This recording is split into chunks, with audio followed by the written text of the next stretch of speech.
John B. Watson. John B. Watson, he is an American psychologist who popularized this scientific theory of behaviorism, establishing it as a psychological school. Watson advanced this change in psychological discipline through his 1913 address at Columbia University, titled Psychology as the Behaviorist Views It. Watson's believed that most of our fears and other emotional responses are classically conditioned.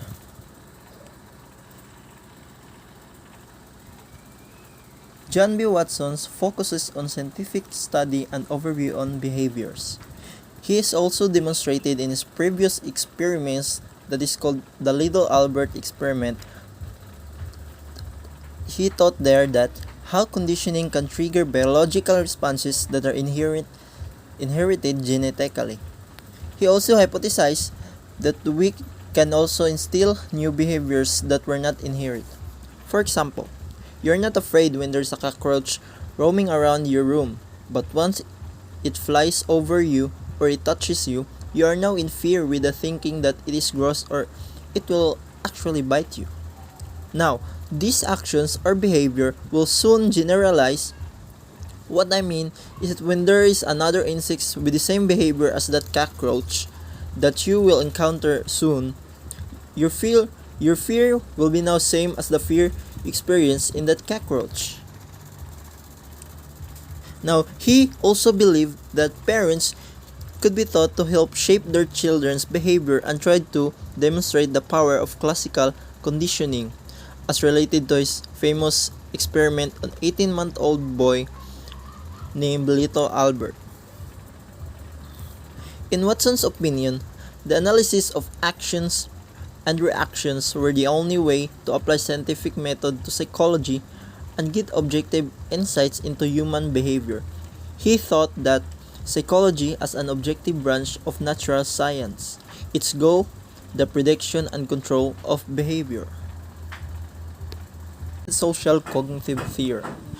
The SCT describes the influence of individual experiences, the actions of others, and environmental factors on individual health behaviors.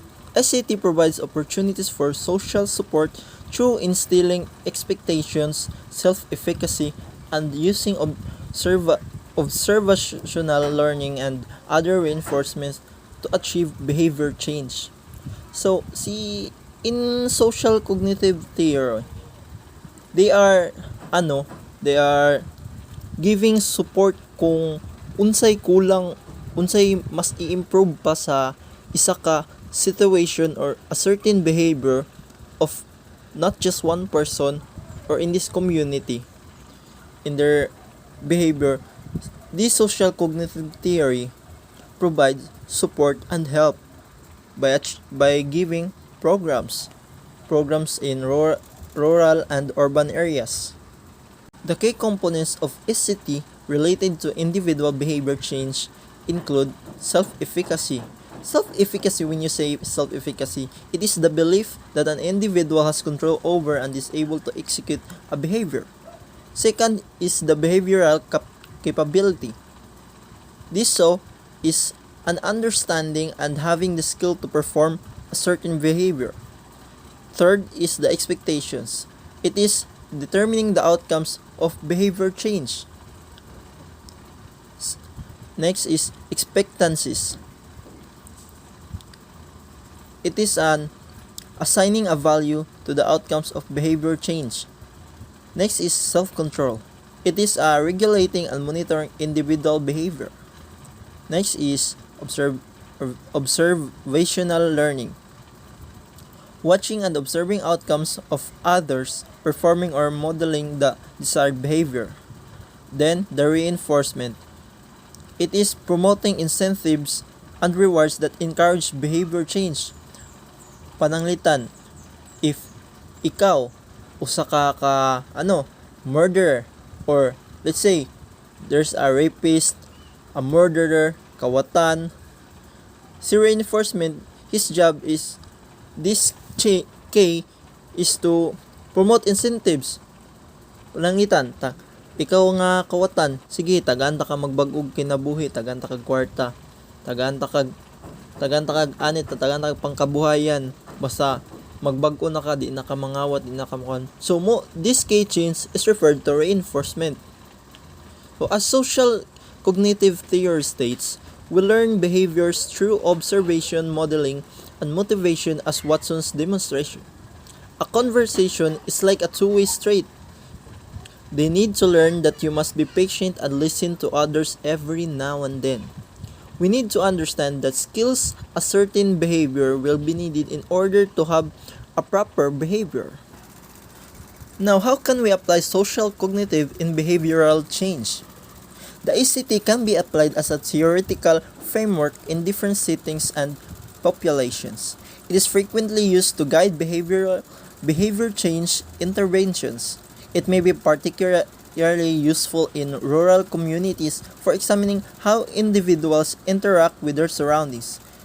The social cognitive theory can be used to understand the influence of social determinants of health and a person's past experience on behavior change. Like, sa akong nasulti gaya na, si social cognitive theory nagsuggest by the pamaagi sa government support, this time mo na ni siya nga muhatag og program not just in urban areas but into rural areas. For example, how we apply SCT. For example, the HIV awareness program of Department of Health in not just in high-risk city but in rural areas.